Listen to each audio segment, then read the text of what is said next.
नमस्कार बंधुरा आज के आमी बेगुन आलू दिए एकदम कम तेल मशलाय पाबदा माछेर झोल करब। तार जन्य एखाने आमी 4 पिस पाबदा माछ निये निয়েছি। पाबदा माछगुलो परिष्कार करे धुए निয়েছি। एबार पाबदा माछे प्रथमे आमी नुन हलुद माखिए नेब। এই গরমে কিন্তু বেশি তেল মশলা খেতে একদমই ভালো লাগছে না। এইভাবে যদি বেগুন আলু দিয়ে যদি আপনারা পাবদা মাছের ঝোল যদি বানিয়ে নেন গরম ভাতের সঙ্গে খেতে কিন্তু অসাধারণ লাগবে। আমি কিভাবে বেগুন আলু দিয়ে পাবদা মাছের ঝোলটা বানাই তার জন্য আপনারা পুরো ভিডিওটা দেখবেন। আশা করি আপনাদের ভালো লাগবে।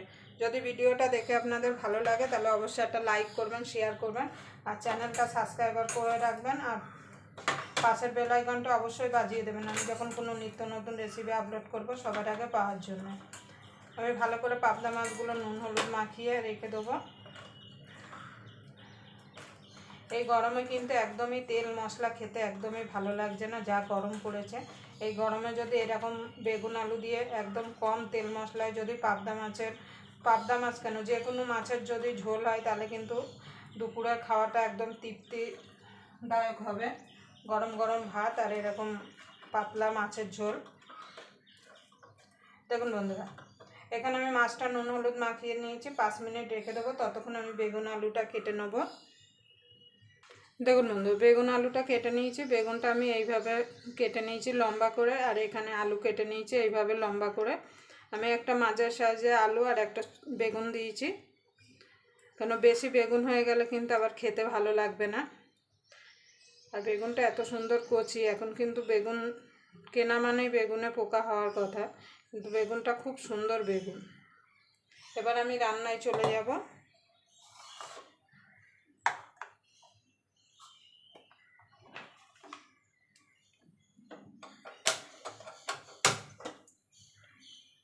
এই মাছের ঝোলটা রান্না করতেও যেমন সময় কম লাগে আর তেমন খেতেও কিন্তু দারুণ লাগে। এবার কড়াইটা গরম হওয়া পর্যন্ত অপেক্ষা। দেখুন বন্ধু, কড়াইটা গরম হয়ে গেছে, দিয়ে দেবো সর্ষের তেল।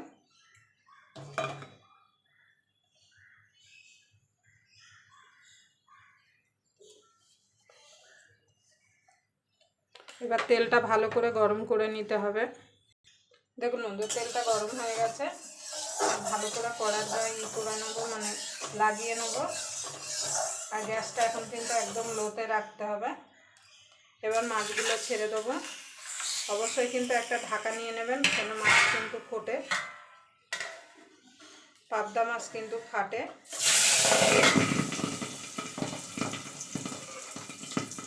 আমি এইভাবে মাছগুলো দিয়ে দেবো। দেখুন বন্ধু, মাছগুলো উল্টে দেবো। আমি দুটো করে ভেজে নিচ্ছি, কেন বেশি একসঙ্গে দিলে কিন্তু ভেঙে দেবো। পাবদা মাছ কিন্তু প্রচণ্ড নরম।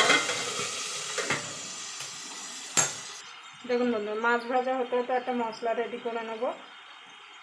তার জন্য দিয়ে দেবো হলুদ গুঁড়ো,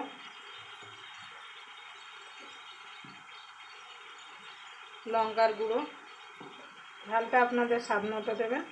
আর দিয়ে দেবো অল্প করে জিরের গুঁড়ো। এই মশলাগুলো একসঙ্গে আমি জল দিয়ে পেস্ট বানিয়ে রাখবো। দেখুন বন্ধুরা, এটা সাইডে রেখে দেবো। দেখুন বন্ধু, দুটো মাছ ভেজে তুলে নিয়েছি। এইভাবে বাকি মাছ দুটো আমি ভেজে নেব।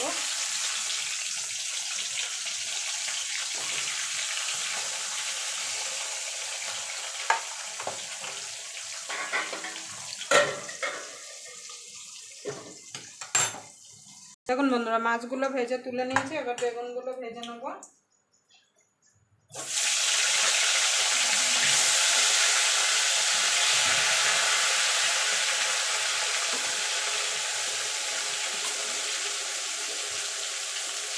সামান্য একটুখানি নুন দিয়ে দেবো, হলুদ দিয়ে দেবো। বেগুনটা ভেজে তুলে নেব।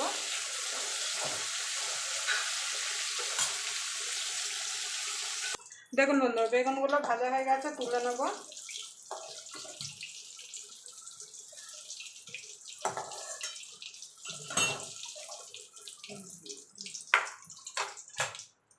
আমি এই তেলে বাকি রান্নাটা করব, তার জন্য ফোড়নে দিয়ে দেবো 3টে কাঁচা লঙ্কা, কালো জিরে,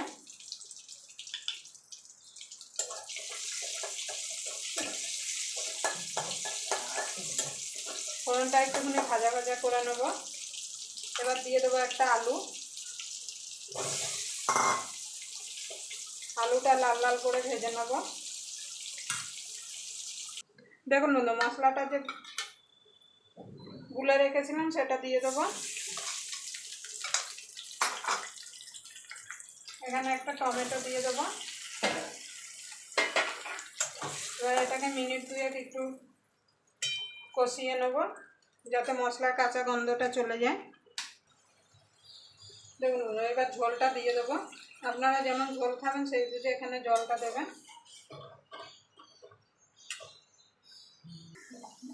দেখুন ঝোলটা ফুটে গেছে। এবার মাছটা আর বেগুনটা দিয়ে দেবো।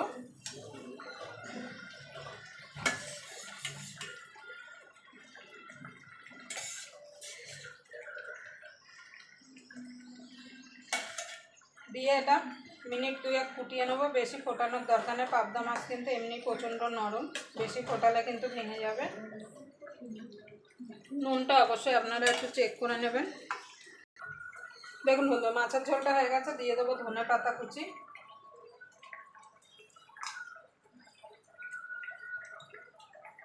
এবার নামিয়ে দেবো।